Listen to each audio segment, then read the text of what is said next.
Salut à tous, aujourd'hui je vous retrouve dans un nouveau Ludo Blabla, c'est le 10e de la chaîne, donc c'est avec beaucoup d'émotion que je fais ce Ludo Blabla, voilà, parce que ça fait quand même une petite histoire de Ludo Blabla derrière moi et je sais que pour certains d'entre vous c'est un moment que vous aimez bien. Aujourd'hui on va parler de plein de choses très différentes, il n'y a vraiment pas de thème qui permettent de regrouper sous un certain axe ou quoi, ça part dans tous les sens. Je préfère vous le dire tout de suite. On commence avec Let's Cook, qui est un petit jouet qui permet à l'enfant de faire des glaces. Alors glace c'est beaucoup dire, mais en gros on presse un fruit, on écrase, on récupère ici, il y a un petit système pour doser au fur et à mesure, on met au congélateur dans des petits bacs à glaçons spéciaux. On récupère ensuite une fois que c'est congelé, on met ici avec ce petit système, on fait descendre sur des bâtons qu'on met là et ensuite on a des choses à sauter congelées issues du fruit des aliments. Alors moi ça me transcende pas du tout. C'est pas un objet que j'aurais acheté s'il avait été à son prix normal, mais je l'ai eu à 1 euro, un seul euro. Donc j'ai acheté, enfin mon conjoint a acheté en se disant qu'il prenait pas un gros risque. Et il faut quand même bien dire que mon fils adore. Vraiment, ça le passionne de faire du jus et ensuite de faire des glaces. Donc je voulais quand même rappeler que les enfants adorent ce genre de trucs qui permettent de vraiment avoir du sens du début à la fin. C'est-à-dire que presser des fruits, c'est un travail manuel que les enfants aiment faire. Et ensuite, pouvoir en déguster le jus, c'est déjà appréciable. Mais si en plus, il peut le transformer en glaçon et le sussauter, puisqu'on est en été, comme une glace, alors là, du coup, ça devient pour lui réellement magique. Donc voilà, pensez que ce type de jouet, même si pour vous, voilà, ça paraît un petit peu désuet, quoi, de faire des glaçons en quelque sorte, peut plaire à votre enfant, c'est voilà, c'est une option que je voulais vous souffler. On reste avec Enzo qui en ce moment fait un jeu de société qui s'appelle Speedy Bee, donc celui-ci on l'a emprunté à la ludothèque et je trouve qu'il est plutôt pas mal. Il permet d'apprendre les couleurs et notamment, bon Enzo connaît ses couleurs depuis longtemps, mais les associations de couleurs. Savoir que bleu et jaune ensemble va faire vert, etc.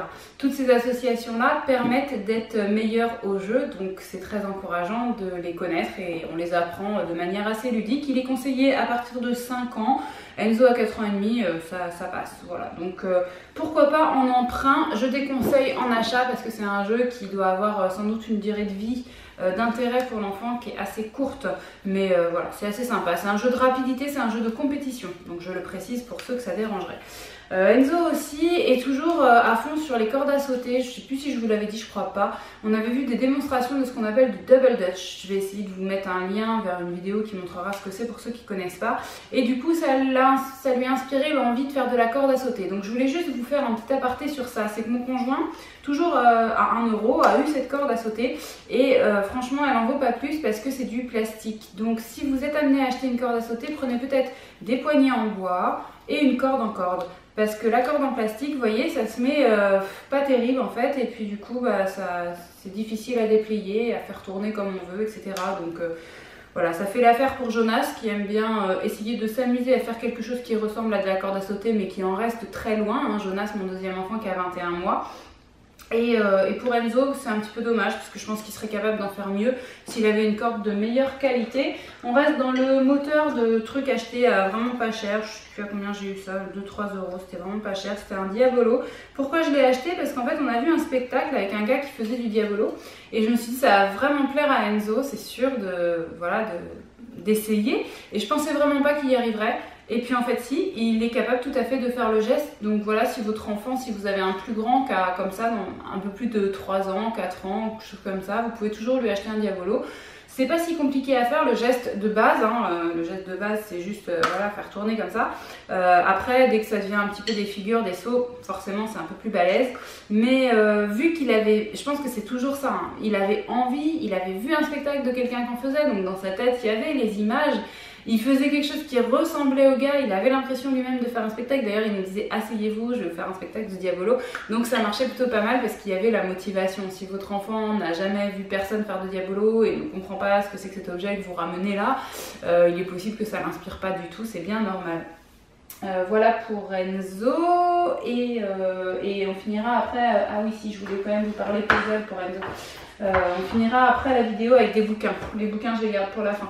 Mais je voulais vous dire que Enzo, il est dans des puzzles 100 pièces et que voilà, c'est faisable, c'est accessible. Donc ne fixez pas toujours le niveau de l'enfant par rapport à ce qui est indiqué sur la boîte. Là par exemple c'est plus de 6 ans, Enzo il a 4 ans et demi, mais ça fait longtemps qu'il se passionne pour les puzzles et du coup il y a eu des périodes de plus, des périodes de moins. Mais quand un enfant est vraiment intéressé, restez pas bloqué dans son niveau à lui. Si jamais ça lui plaît et qu'il en fait beaucoup, il va progresser vite, donc vous pouvez passer à des niveaux supérieurs. Nous les 100 pièces là, c'est vraiment son niveau, c'est-à-dire que ça lui demande de la réflexion pour le faire, mais il en est capable.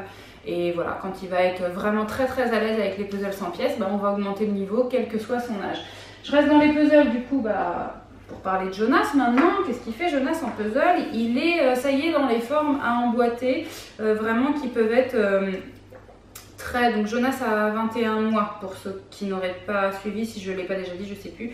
Donc il est dans les formes à emboîter, donc vous pouvez soit avoir des choses comme ça qu'on peut tenir un petit peu comme on veut, mais il n'y a pas le choix, hein. Si on le met à l'envers ça rentre pas dans le trou.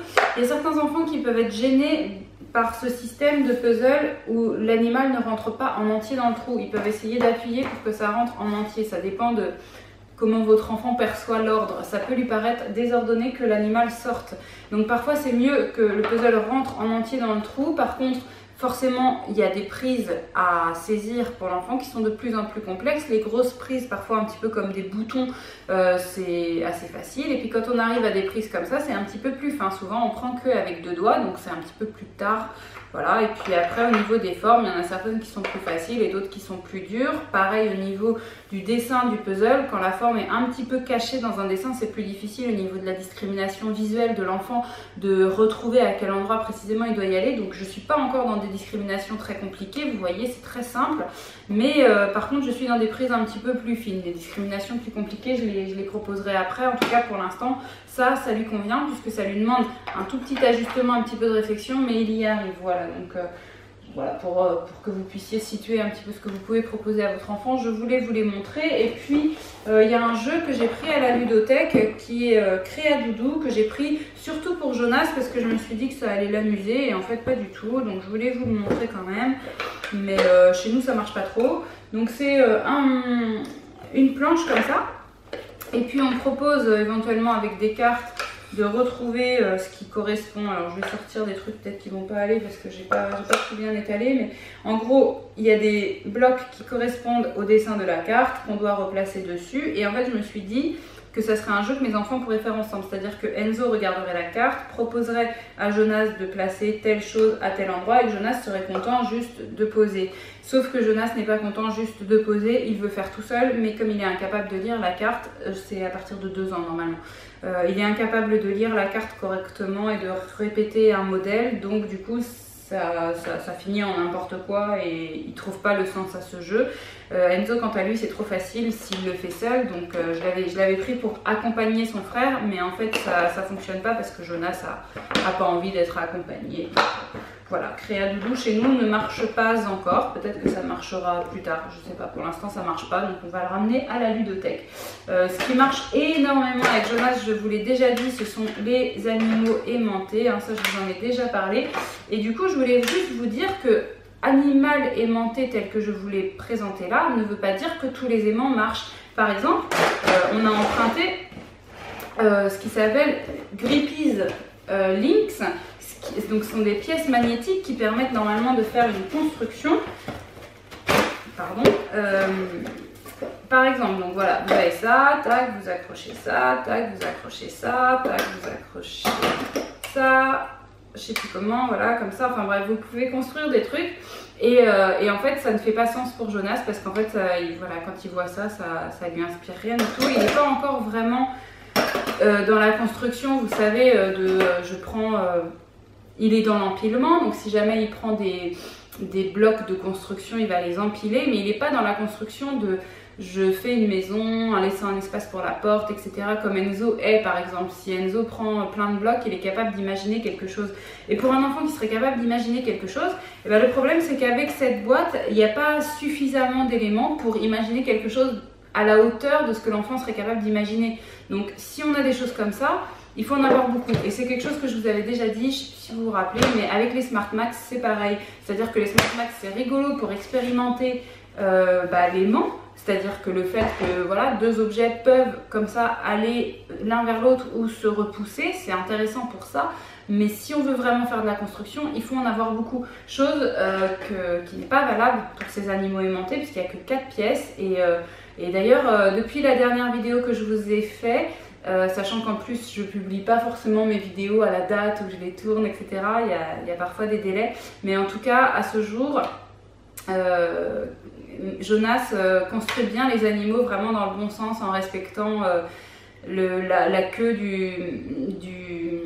de l'éléphant là est vraiment mise au bon endroit, etc. Donc on voit qu'il s'est passionné pour ce jeu, il a affiné sa façon de le faire et ça avait un réel sens, chose qu'on ne retrouve pas avec les grippies. Donc en fait il s'est jamais intéressé aux grippies, Enzo non plus puisqu'il n'y en a pas assez.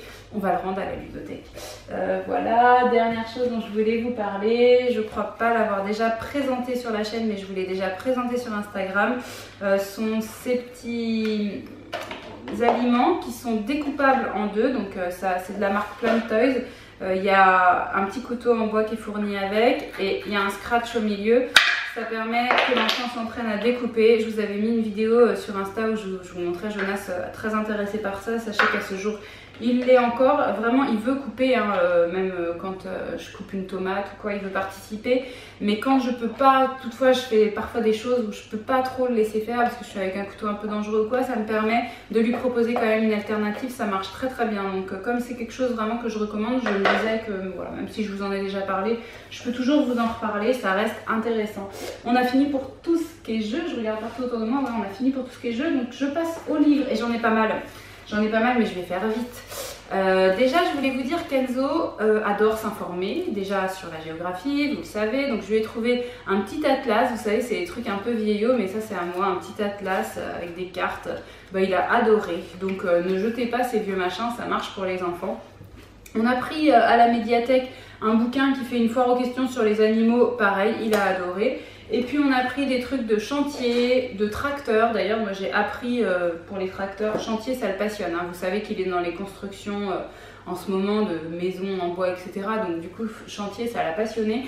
Et tracteur, un tout petit peu moins. Mais alors moi j'ai trouvé ça super cool, d'autant que j'ai découvert qu'il existe un super gros tracteur donc, qui est aux États-Unis, qui s'appelle le Big Bud. Et c'est le plus gros tracteur agricole au monde, dont les roues font 2,50 m de haut. Donc quand j'ai regardé mon plafond, je me suis dit ok, mon plafond fait 2,50 m, ce truc, juste la roue, elle fait 2,50 m de haut. Voilà, donc ça m'étonne pas que ce soit intéressant pour les petits, mais par contre, celui-là, il est très, ça s'appelle mon livre des gros tracteurs, je sais pas si vous voyez bien, il est très précis. Du coup, peut-être que ça lui fatigue un peu la tête, Enzo, quand on le lit, parce qu'il induit vraiment d'apprendre plein de choses. Donc voilà, j'ai trouvé que c'était intéressant. Mais c'est pas toujours digeste, faut peut-être le fractionner, je sais pas. Et puis un livre qu'il a aussi souhaité prendre, c'était le livre géant des dinosaures. Forcément, vous imaginez bien, à cet âge-là, voilà, ça reste de l'information avec plein de choses à apprendre dedans. Mais c'est quand même assez fascinant de parler de ces créatures immenses. Et puis la structure de ce livre permet aussi qu'il y a un intérêt visuel puisqu'il y a des pages qui sont dépliantes comme ça. Donc voilà, tous ces livres-là, avec les enfants d'à peu près 4-5 ans, ça marche vraiment très bien. Il continue aussi à faire les chercher-trouve. Je crois que je vous avais déjà montré le chercher-trouve dans la nature. Il en a trouvé d'autres à la médiathèque. Il a voulu tous les prendre. Chercher-trouve autour de soi, chercher-trouve des océans, chercher-trouve autour du monde. Enfin voilà, on fait tous les chercher-trouve. Ça marche vraiment très bien. Et puis on va finir avec des livres voilà, un petit peu mignons qui parle d'amour. Je vous avais déjà fait une vidéo sur le sujet de l'amour, je vous remets le petit là si vous ne l'aviez pas vu. Et ceux-là, j'avais envie de vous en parler parce que quand je suis tombée dessus, j'ai trouvé qu'ils étaient trop choux. Donc il y a Petit Amour qui explique en fait voilà, comment le bébé est arrivé. Donc le papa et la maman qui se sont aimés très fort, la maman qui a porté le bébé. Donc vous voyez, ce sont des illustrations qui sont assez douces. La maman qui se demandait est-ce que c'est une fille, un garçon, etc.